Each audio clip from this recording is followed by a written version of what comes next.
Sex education is instruction on issues relating to human sexuality, including emotional relations and responsibilities, human sexual anatomy, sexual activity, sexual reproduction, age of consent, reproductive health, reproductive rights, safe sex, birth control and sexual abstinence. Sex education that covers all of these aspects is known as comprehensive sex education. Common avenues for sex education are parents or caregivers, formal school programs, and public health campaigns.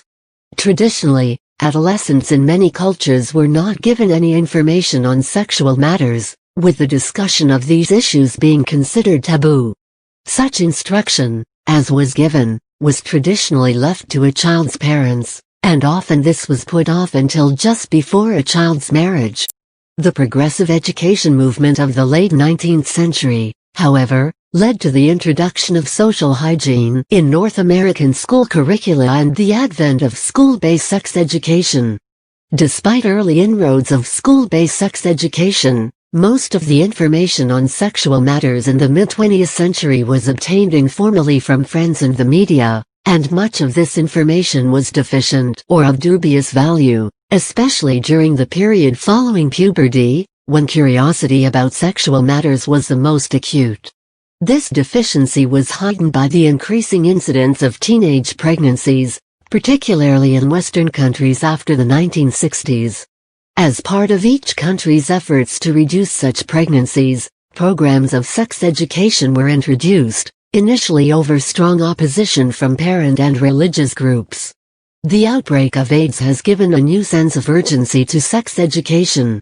In many African countries, where AIDS is at epidemic levels, see HIV/AIDS in Africa, sex education is seen by most scientists as a vital public health strategy.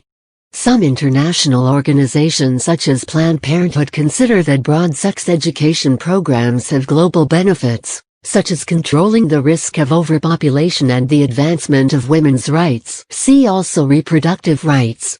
The use of mass media campaigns has sometimes resulted in high levels of awareness, coupled with essentially superficial knowledge of HIV transmission.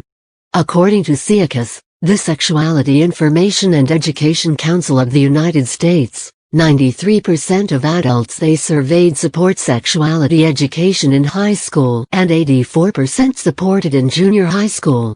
In fact, 88% of parents of junior high school students and 80% of parents of secondary school students believe that sex education in school makes it easier for them to talk to their adolescents about sex. Also, 92% of adolescents report that they want both to talk to their parents about sex and to have comprehensive in-school sex education.